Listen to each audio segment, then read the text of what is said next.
نحمده ونصلي على رسوله الكريم أما بعد.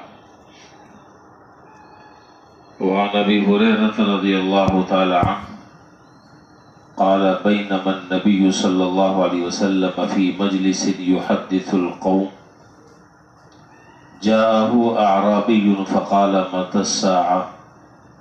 فمضى رسول الله صلى الله عليه وسلم يحدث فقال بعض القوم سمع ما قال فكره ما قال، وقال بعضهم بل لم يسمع حتى إذا قضى حديثه قال أين السائل عن الساعة؟ قال ها أنا يا رسول الله.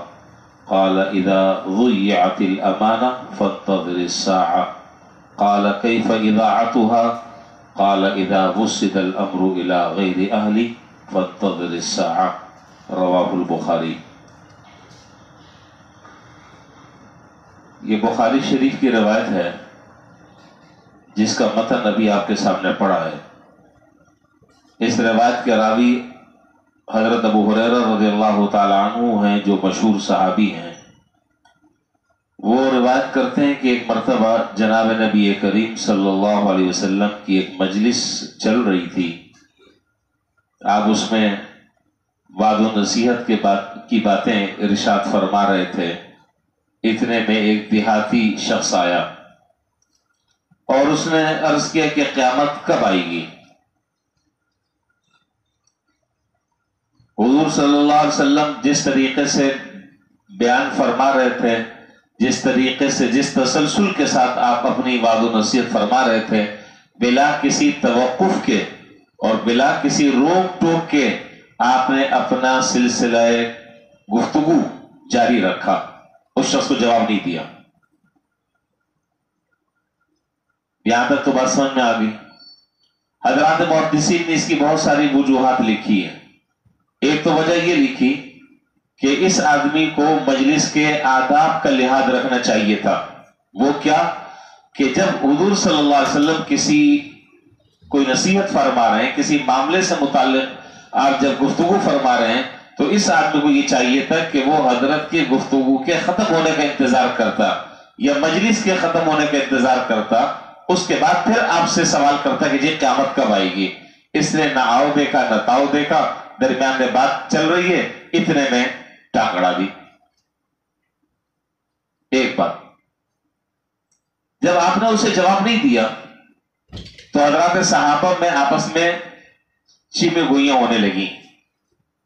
بعض نے کہا سمع ما قال فکرہ ما قال، کہ حضور صلی اللہ علیہ وسلم میرا خیال آپ کو اس آدمی کا سوال شاید ناگوار لگا، اس نے آپ کی، اس لیے آپ نے اس آدمی کی بات کی طرف توجہ ہی نہیں دی، اپنی بات آپ کرتے رہے. بعض لوگوں کا خیال یہ ہوا. وقال بعضهم بل لم يسمع، اور بعض حضرات نے کہا کہ ہمارا خیال یہ کہ شاید آپ نے اس آدمی کا سوال سنا ہی نہیں ہے، اگر آپ سن لیتے تو آپ جواب بھی دے دیتے. ہمارا اپنا خیال یہ کہ آپ نے اس آدمی کی بات نہیں سنی. بہرحال یہ سوالات مختلف حضرات صحابہ کے ذہن میں پیدا ہوئے، اس لیے کہ اگر سوال کیا تھا تو حضور صلی اللہ علیہ وسلم کو جواب دینا چاہیے تھا، آپ جواب فوراً دے دیتے. آپ نے جواب نہیں دیا. آپ اپنی پوری گفتگو جتنی کرنی تھی وہ جب انتہا کو پہنچ گئی اور گفتگو کا جب اختتام ہو گیا، اس کے بعد آپ نے کہا کہ این السائل عن الساعہ، قیامت سے متعلق سوال کرنے والا سائل کہاں ہے؟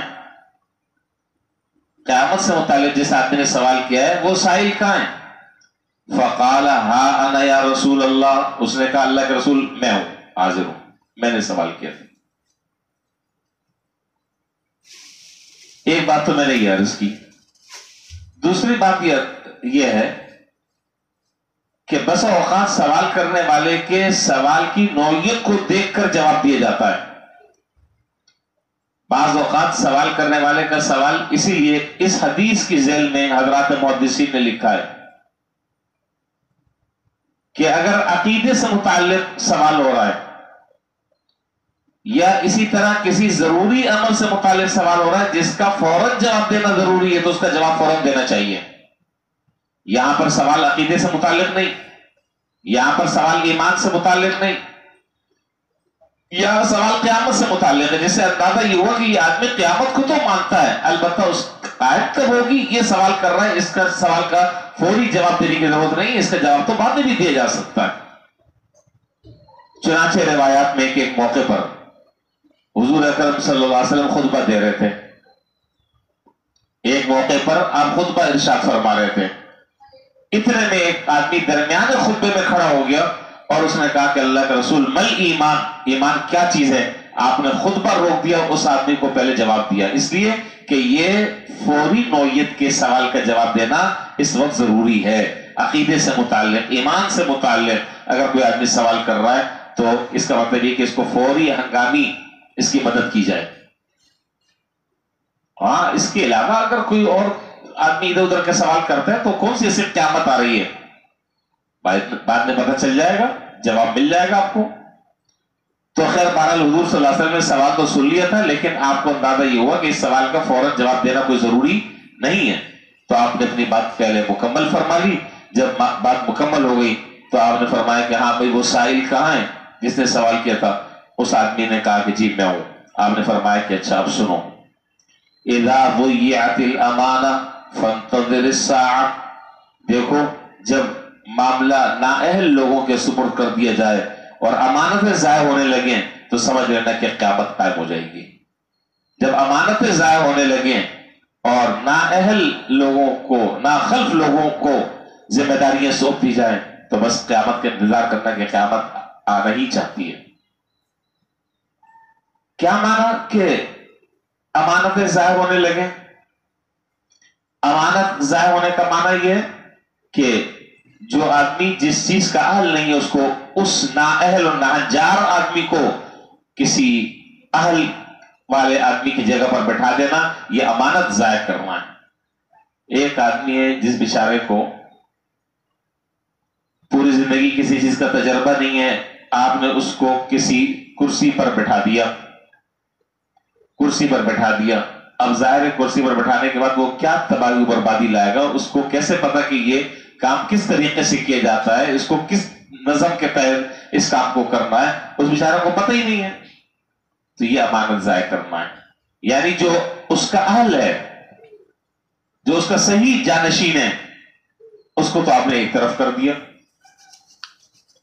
دوسرے کو آپ نے وہ ذمہ داری دے دی، اس لیے کہ یہ میرا ہم زبان ہے، یہ میرا پیٹی بھائی ہے، یہ میرا تعلق والا ہے، یہ میرا رشتہ دار ہے، اس کو آپ نواز رہے ہیں، نواز تو رہے، ٹھیک ہے نوازنے میں کوئی مسئلہ نہیں ہے، لیکن اس کا اہل بھی تو ہونا چاہیے، اس کام کے کرنے کی اس کے اندر صلاحیت بھی تو ہونی چاہیے، اس کی استعداد بھی تو اس کے اندر ہونی چاہیے، اس کے اندر صلاحیت اور استعداد تو ہے ہی نہیں، آپ نے اٹھا کر آپ نے اس کام کو سپرد کر دیا، سمجھ لو کہ قیامت آ جائے گی۔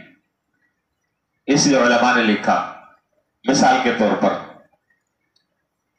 میری بات کو سیدھے سادے انداز سے لے لیے گا، اس کو آگے پیچھے کہیں نہ کریے گا، پھر مسئلہ خراب ہو جائے گا۔ مسجد کا متولی کیسا آدمی ہونا چاہیے؟ متولی سمجھتے ہیں؟ متولی سمجھتے ہیں؟ متولی کس کو کہتے ہیں؟ انتظام چلانے والا، انتظام چلانے والا۔ ہم مثال لے رہے ہیں، میں نے اس لیے بتایا کہ ادھر ادھر ذہن نہ بھٹکے آپ کا۔ مسجد کا متولی کیسا آدمی ہونا چاہیے؟ مطلب نماز پڑھنے والا ہو، بس روزے رکھتا ہو، دیندار ہو، ایماندار ہو، اسے پتہ ہو کہ اس منصب کی کیا اہمیت ہے، مسجد کے کیا تقاضے ہیں، نمازیوں کے کیا حقوق ہیں، امام کے کیا حقوق ہیں، ان کی کیا ذمہ داری ہے، اس ذمہ داری کو کس طریقے سے ان کو ادا کرنا چاہیے، میری کیا ذمہ داری ہے، مسجد سے متعلق انتظامات کس انداز کے ہونے چاہیے، یہ ہے متولی۔ خائن نہ ہو، دیانتدار ہو، امانتدار ہو، نیک ہو، صالح ہو، باصلاحیت ہو، باکمال ہو، یہ چیزیں ہونی چاہیے۔ اب آپ نے اٹھا کر آپ نے کسی صاحب کو ذمہ داری دے دی کہ چل بھائی اور تو کوئی کام ہے نہیں، تو فارغ ہے، بے روزگار ہے، تو اب میں تجھے اس کرسی پر بٹھا دیتا ہوں۔ اس نے اپنے جیسے اندھے لنگڑے لولے سب کو جمع کر لیا اور ایک کمیٹی بنا دی، مسجد کا انتظام چل رہا ہے، تو کیا ہوگا؟ مسجد کا انتظام نہیں ہوگا، تباہی بربادی ہوگی۔ آپ بات سمجھ رہے ہیں؟ میں کسی کی طرف اشارہ نہیں کر رہا، میں نے اس لیے پہلے 2 دفعہ میں بتا رہا ہوں، ایسا نہ کہ آپ ادھر ادھر سوچیں، ہم اپنی بات نہیں کر رہے ہیں، یہاں کا تو بڑا اعلیٰ نظام ہے انتظام مسجد کا۔ میں ایک جنرل بات کر رہا ہوں. اب وہ بیچارے کہ جن سے بیوی تنگ ہے، جو کہتے ہیں خدا کے واسطے بھائی گھر میں بیٹھتے ہو، مسجد کا کونا پکڑو، اس عمر میں ہمیں ڈسٹرب نہیں کرو. اب وہ مسجد کا انتظام چلانا ہے. جن سے محلے والے تنگ ہیں، جن سے اپنے گھر کے افراد تنگ ہیں، کانوں کو ہاتھ لگاتے ہیں، وہ مسلط ہے. یہ ہے اذا وسد الامر الى غیر اہلہ فانتظر الساعہ. جب ایک نااہل آدمی کو آپ کسی اہل کی جگہ پر بٹھا دیں گے، قیامت کا انتظار کرو. وہ تباہی بربادی پھیلائے گا اور کچھ نہیں کرے گا، اس لیے کہ اس کو تجربہ ہی نہیں ان چیزوں کا، ان چیزوں کی اس کے اندر صلاحیت ہی نہیں ہے، اس کے اندر کوئی کمال نہیں ہے، کوئی ہنر نہیں ہے اس کے اندر. کیا کرے گا؟ بس یہ میں نے آپ کو ایک مثال دی ہے، اس کو ساری چیزوں پر آپ قیاس کر سکتے ہیں کہ جب کسی نااہل آدمی کو کسی ایسی جگہ بٹھا دیا جائے کہ جس کا وہ اہل نہیں ہے، جس کی اس کے اندر صلاحیت اور ایبلٹی نہیں ہے، تو بس پھر انتظار کرو کہ اب قیامت قریب. تو یہاں پر بھی حضور صلی اللہ علیہ وسلم نے فرمایا کہ ہاں بھائی، جس آدمی نے سوال کیا تھا کہ قیامت کب قائم ہوگی، آپ نے فرمایا کہ اذا ضیعت الامانہ، جب امانتیں ضائع ہونے لگیں. تو اس نے کہا کہ حضرت امانت ضائع ہونے کا کیا معنی؟ آپ نے کہا کہ جب نااہل لوگوں کو کوئی چیز سپرد کر دی جائے، کوئی ذمہ داری دے دی جائے اور اس کے اندر ان کو چلانے کی اہلیت نہ ہو. اس کی بہت ساری مثالیں تو اس وقت ہمارے ملک میں چل رہی ہیں. میں سیاسی تبصروں سے پرہیز کرتا ہوں. وآخر دعوانا الحمدللہ رب العالمین. عقل مند کے لیے اشارہ کافی ہے.